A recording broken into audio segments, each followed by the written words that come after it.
हमारे इस YouTube channel के सेगमेंट फास्ट न्यूज में आप तमाम का इस्तकबाल है। इस वीडियो में आप देख सकते हैं कम मिनटों में बहुत ज्यादा खबरें। तो आइए शुरू करते हैं वीडियो को और देखते हैं आज की ताजा तरीन खबरें। आवारा कुत्तों का हमला, कमसिन लड़का एक आंख से महरूम। रंगारेड्डी जिले में वाकया, घर के बाहर खेल रहे नन्हे बच्चे पर कुत्ते के हमले से एक आंख जाया हो गई। ताखिर से मौसूल इत्तलात के मुताबिक जिले रंगारेड्डी फारूक नगर के नागलपल्ली गांव के रहने वाले जनार्दन और ज्योति का बेटा ऋतिक 3 साल घर के बाहर खेल रहा था कि अचानक आवारा कुत्तों ने इस पर हमला कर दिया और इसे जख्मी कर दिया। जख्मी ऋतिक को इलाज के लिए शादनगर सरकारी कम्युनिटी हॉस्पिटल मुंतकिल किया गया। तहम कुत्तों के हमले में ऋतिक की बाईं आंख शदीद जख्मी हो गई, जिसके बाद इसे हैदराबाद के सरोजनी देवी आई हॉस्पिटल भेजा गया। गांव वालों के मुताबिक डॉक्टरों ने बच्चे का ऑपरेशन किया, लेकिन नतीजे के तौर पर बच्चा अपनी आंख खो बैठा।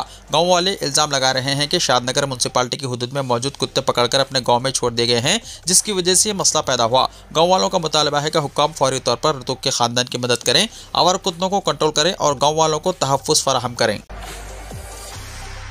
तेलंगाना काबीना का हफ्ते को अहम इजलास, मदालिस मुकामी के ज़ेर इल्तिवा इंतखाबात पर तबादला ख्याल का इम्कान। तेलंगाना काबीना का अहम इजलास 15 नवंबर को चीफ मिनिस्टर ए रेवंत रेड्डी की ज़ेर सदारत रियासती सेक्रेटेरिएट में मुनक़्क़िद होगा, जिसमें मदालिस मुकामी के ज़ेर इल्तिवा इंतखाबात, पसमानदा तबक़ात के लिए तहफ़्फ़ुज़ात और दूसरे उमूर पर तबादला ख्याल होगा। हल्क़ा असम्बली जुबली हिल्स के ज़िमनी इंतखाब के नतीजे का 14 नवंबर को ऐलान होगा और इसके दूसरे दिन काबीना का यह इजलास मुनक़्क़िद होने जा रहा है। ज़राए ने बताया है कि यह इजलास क़ब्ल अज़ ही 7 नवंबर को मुनक़्क़िद होने वाला था, जिसे 12 नवंबर तक मौख़र किया गया था और अब इंतखाबी नतीजे के दूसरे दिन ये इजलास मुनक़्क़िद करने का फैसला किया गया है।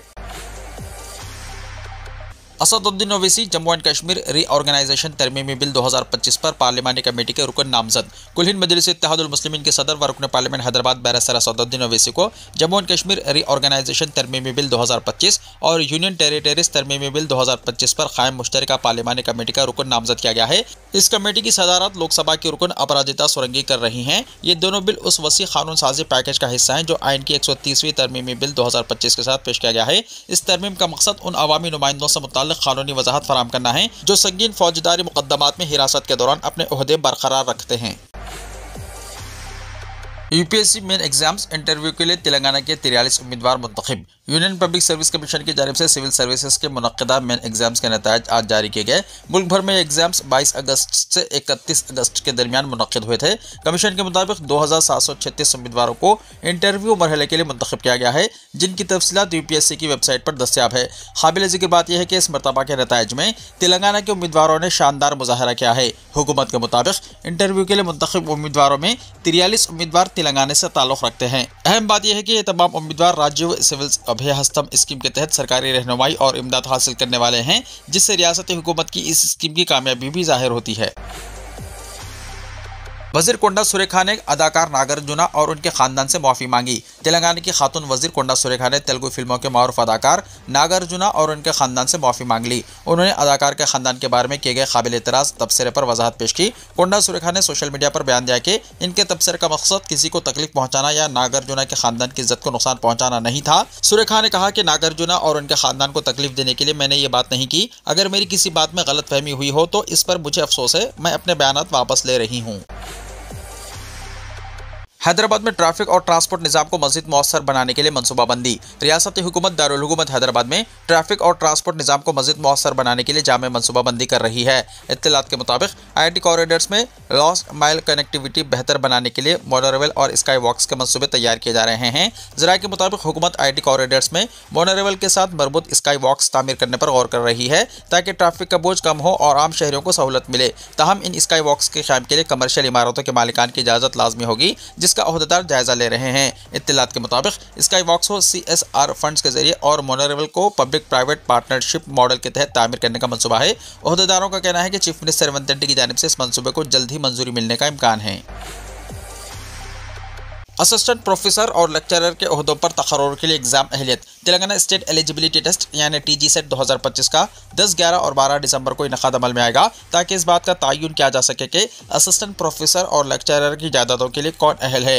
ये कंप्यूटर पर मुबन एग्जाम उस्मानिया यूनिवर्सिटी की जानिब से 29 मौलाना मज़ामीन पर मुनक़्क़िद किया जाएगा। हॉल टिकट्स 3 दिसंबर से डाउनलोड किए जा सकते हैं। दरीना के साथ दरख्वास्त देने की आखिरी तारीख 21 नवंबर मुकर्रर है। मज़ीद तफसीलात के लिए वेबसाइट तेलंगाना ASET.org को विजिट किया जा सकता है। मोटर व्हीकल तरमीमी एक्ट 2019 के तहत शराब पीकर गाड़ी चलाने पर मुख्तलिफ सजाओं का इतलाक। कमिश्नर पुलिस निजामाबाद साई चैतन्य का बयान। Commissioner police Nizamabad P Sai Chaitanya ने अपने एक सहाफती एलामिया में बताया कि नशे की हालत में गाड़ियां चलाने वाले अफराद को मोटर व्हीकल तरमीमी एक्ट 2019 के तहत मुख्तलिफ सजाओं का इतलाक होगा। उन्होंने बताया कि मोटर व्हीकल एक्ट 1988 की दफा 185 के तहत शराब के नशे में गाड़ी चलाते हुए पकड़े जाने वाले शख्स पर 2000 रुपये जुर्माना और 6 महीने की जेल की सजा होगी। पहली बार के बाद 3 साल के अंदर दोबारा पकड़े जाने पर 3000 रुपये जुर्माना, 6 महीने की कैद की सजा होगी। उन्होंने बताया कि जिले में मोटर व्हीकल तरमीमी एक्ट 2019 का नाफिजुल अमल होगा। मोटर व्हीकल तरमीमी एक्ट 2019 के मुताबिक ड्रिंक एंड ड्राइव करने वालों को कोर्ट में पहली बार पकड़े जाने पर 10,000 रुपये जुर्माना, 6 महीने की जेल की सजा, जुर्माने के साथ दोनों सजाएं दी जाएंगी। दूसरी बार नशे में गाड़ी चलाते हुए पकड़े जाने वालों को 15,000 रुपये जुर्माना, 6 महीने की जेल की सजा होगी। ड्राइविंग लाइसेंस मनसूख या मुअत्तल किया जा सकता है। अगर कोई शख्स नशे में गाड़ी चलाने की वजह से मर जाता है और सड़क हादसे का सबब बनता है तो 110 BNS यानी 308 IPS के तहत मुकदमा दर्ज किया जाएगा। इस दफा के मुताबिक सजा 7 साल कैद, जेल की सजा या जुर्माने के साथ कैद जुर्माना हो सकता है। पुलिस आपका ब्रीथ एनालाइजर से टेस्ट कर सकती है और अगर आप टेस्ट देने से इनकार कर देते हैं तब भी आपको इसी दफा के तहत सजा दी जा सकती है। पुलिस कमिश्नर ने मोटरसाइकिल वालों को इंतबाह दिया है कि वो रोड सेफ्टी के उसूलों पर सख्ती से अमल करें।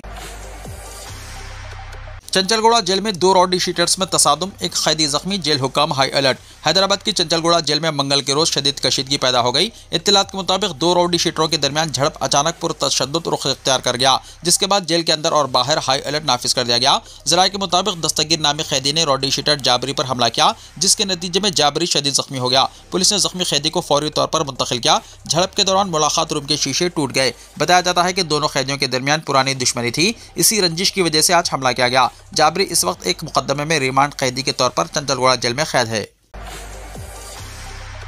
14 नवंबर से तमाम सरकारी दवाखानों में YSR किट्स की तकसीम का आगाज। महबूबनगर के MLA ANM श्रीनिवास रेड्डी ने ऐलान किया है कि सरकारी अस्पतालों में बच्चों को जन्म देने वाली खवातीन को YSR किट फराहम की जाएगी। मुकामी MLA कैंप ऑफिस में यूनिफॉर्म यानी साड़ी की तकसीम का प्रोग्राम मुनक्किद किया गया, जिसमें उन्होंने बतौर मेहमान खुसूसी शिरकत की और खिताब किया। MLA ने कहा कि आशा कारकुन सेहत आम्मा के शोबे में लड़ने वाले सिपाहियों के तौर पर खिदमत अंजाम दे रहे हैं। उन्होंने कहा कि हामिला खवातीन को मशवरा फराहम करने, इनकी सेहत की हालत पर नजर रखने और महफूज डिलीवरी के लिए बेदारी पैदा करने में आशा कारकुनों की खिदमत अनमोल हैं। उन्होंने कहा कि सरकारी अस्पतालों में बेहतर तिब्बी खिदमत दस्तयाब हैं और हुकूमत डिलीवरी को सरकारी अस्पतालों में मोड़ने के लिए पुरज़्म है। उन्होंने वाज़ेह किया है कि YSR किट्स 14 नवंबर से सरकारी अस्पतालों में जन्म देने वाली माओं को फराहम की जाएंगी। उन्होंने वजाहत की कि इस किट में पाउडर, कपड़े, तेल, कंबल, मच्छरदानी, डायपर, तेल और बच्चे के लिए दरकार बॉडी लोशन शामिल होंगे। तिब्बी माहिरीन के इंतबाह का हवाला देते हुए ग़िज़ाई क़िल्लत के साथ पैदा होने वाले बच्चों को सेहत के मसाइल का खतरा होता है। उन्होंने मशवरा दिया है कि आशा कारकुनों को इस बात का ख्याल रखना चाहिए कि हर हामिला औरत का बरवक्त तिब्बी मुआयना कराया जाए। तेलंगाना के मुलक पुलिस स्टेशन के सब इंस्पेक्टर और कांस्टेबल रिश्वत लेते हुए गिरफ्तार। तेलंगाना के एंटी करप्शन ब्यूरो यानी ACB ने सिद्दीपेट कमिश्नरेट के मुलक पुलिस स्टेशन में तैनात सब इंस्पेक्टर HVJ कुमार और इनके ड्राइवर कांस्टेबल राजू को रिश्वत लेते हुए रंगे हाथों गिरफ्तार कर लिया। ACB हुक्काम के मुताबिक दोनों अफसरान को मंगल की रात एक खातून से 50,000 रुपये रिश्वत वसूल करते हुए पकड़ा गया और इनके कब्जे से नकद रकम भी बरामद हुई। तफसीलात के मुताबिक एक खातून ने अपनी बहन के साथ जायदाद के तनाज़े के सिलसिले में मुलक पुलिस स्टेशन में शिकायत दर्ज करवाई थी। इस शिकायत पर कार्रवाई के दौरान सब इंस्पेक्टर HVJ कुमार और कांस्टेबल राजू ने खातून से रिश्वत तलब की थी। तेलंगाना में सर्दी की शिद्दत में इजाफा। आसिफाबाद के सिरपुर में दर्जा हरारत 7.1 डिग्री तक गिर गया। रियासत तेलंगाना में सर्दी की लहर दिन ब दिन बढ़ती जा रही है। रात के औक़ात में दर्जा हरारत में नुमायां कमी की वजह से अवाम शदीद सर्दी से ठिठुर रहे हैं। एजेंसी इलाकों के कई देहातों में दर्जा हरारत सिंगल डिजिट तक पहुँच गया है। जुमेरात की सुबह आसिफाबाद ज़िले के सिरपुर में रियासत का सबसे कम दर्जा हरारत 7.1 डिग्री सेल्सियस रिकॉर्ड किया गया, जबकि तिरियानी में दर्जा हरारत 8.2 डिग्री तक गिर गया। सख्त सर्दी की वजह से लोग घरों से बाहर निकलने से गुरेज कर रहे हैं। सुबह 8 बजने के बाद भी सर्दी की शिद्दत में कमी न आने की वजह से स्कूलों, दफातर और रोज़मर्रा कामों के लिए जाने वाले अफराद को सख्त मुश्किलात का सामना करना पड़ रहा है। आंध्र प्रदेश में आधी रात के बाद सरकारी दवाखाने में चोर। रियासत आंध्र प्रदेश के अलूरी सीताराम राजू जिले के आरको में सरकारी हॉस्पिटल में चोरी के वाक़े से सनसनी फैल गई। आधी रात के वक्त जब मरीज नींद में थे, एक अजनबी शख्स वार्ड में दाखिल हुआ और मरीजों के मोबाइल फ़ोन चुरा ले गया। ये वाक़या हॉस्पिटल में लगाए गए CCTV कैमरों में मुकम्मल तौर पर रिकॉर्ड हो गया। CCTV फुटेज की बुनियाद पर पुलिस ने तफ्तीश शुरू कर दी है। चोरी का वीडियो सोशल मीडिया पर वायरल होने के बाद मुकामी लोगों में गुस्सा पाया जा रहा है। अवाम का इल्ज़ाम है कि रात के औक़ात में हिफाजती अमले की गफलत की वजह से यह वाक़या पेश आया। सोने और चांदी की कीमतों में जबरदस्त इजाफा। हिंदुस्तान के सराफा बाजारों में चहारशंबे को सोने की कीमत में 2000 रुपये और चांदी की कीमत में 5540 रुपये का इजाफा हुआ। कीमतों में इस तब्दीली पर ऑल इंडिया सराफा एसोसिएशन ने बताया कि चहारशंबे को दारुल हुकूमत दिल्ली तमाम टैक्सों की अदायगी के बाद 10 ग्राम वजनी 99.9% खालिस सोना 1,27,900 रुपये में फरोख्त हुआ, जबकि चांदी 1,61,300 रुपये फी किलो के हिसाब से फरोख्त हुई। दिल्ली धमाके के बाद सोशल मीडिया पर इश्तियाल अंगेज पोस्ट करने के इल्जाम में 5 गिरफ्तार। आसाम पुलिस ने दिल्ली के धमाके के बाद सोशल मीडिया पर काबिल एतराज़ और इश्तियाल अंगेज पोस्ट शेयर करने पर 5 अफराद को गिरफ्तार किया है। पुलिस ने गिरफ्तार अफराद की शनाख्त मोतियुर रहमान साकिन दरंग, हसन अली मंडल गोलपाड़ा, अब्दुल लतीफ साकिन चिराग, कामरूप के विजुल कमाल और बोंगा गांव के नूर अमीन अहमद के तौर पर की है। पुलिस ज़राए के मुताबिक इन गिरफ्तारियों से पहले ऑनलाइन सरगर्मियों पर कड़ी नज़र रखी जा रही थी, ताकि फिरकावाराना मुनाफिरत को हवा देने या दहशतगर्दाना कार्रवाइयों की तारीफ करने की किसी भी कोशिश को रोका जा सके। पुलिस ने वाज़ेह किया है कि रियासत में सोशल मीडिया के गलत इस्तेमाल के खिलाफ सख्त कार्रवाई जारी रहेगी। 10 नवंबर को दिल्ली के लाल किले मेट्रो स्टेशन के करीब एक सुस्त रफ्तार गाड़ी में बम फटने से 12 अफराद हलाक और कई जख्मी हो गए। इस वाक़े ने मुल्क भर में शहरी सलामती और दहशतगर्द नेटवर्क के दोबारा सर उठाने के इम्कान के बारे में खदशात को जन्म दिया है। आसाम के chief minister doctor Hemant Biswa Sharma ने धमाके की मजम्मत की और लोगों से मुत्तहिद रहने की अपील की। उन्होंने कहा कि रियासती पुलिस को हिदायत दी गई है कि वो सोशल मीडिया पर दहशतगर्दी की हिमायत करने वाली किसी भी पोस्ट के खिलाफ सख्त कार्रवाई करे।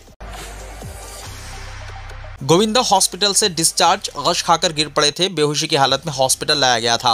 बॉलीवुड के मारूफ अदाकार और साबिक रुकन पार्लियामेंट गोविंदा की तबीयत अचानक बिगड़ने के बाद इन्हें मुंबई के जोहू इलाके में वाक़ केयर टेकर हॉस्पिटल में शरीक करवाया गया था, जहां से इलाज के बाद इन्हें डिस्चार्ज कर दिया गया। इत्तलात के मुताबिक मंगल की रात 8 बजे के करीब गोविंदा को अचानक चक्कर आया और बेहोशी जैसी कैफियत महसूस हुई, जिसके बाद घर वालों ने फौरन इन्हें अस्पताल पहुंचाया। अस्पताल ज़राए के मुताबिक हॉस्पिटल में शरीक करवाते वक्त अदाकार को बेहोशी और जहनी उलझन की हालत में लाया गया था। गोविंदा के करीबी दोस्त और कानूनी मुशीर ललित बंदल ने मीडिया से बातचीत के दौरान इस खबर की तस्दीक की। 61 साल गोविंदा के बारे में डॉक्टरों का कहना है कि इनके वाइटल्स नॉर्मल हैं और इन्हें मुकम्मल आराम की हिदायत दी गई है। हॉस्पिटल के ज़राए के मुताबिक इनके ब्लड प्रेशर, शुगर और दीगर टेस्ट भी लिए गए हैं, ताकि बेहोशी के असल वजह का पता लगाया जा सके। अरकान खानदान के मुताबिक अदाकार को किसी बड़ी जिस्मानी तकलीफ की शिकायत नहीं थी, लेकिन अचानक चक्कर आने के बाद वो फर्श पर गिर गए थे।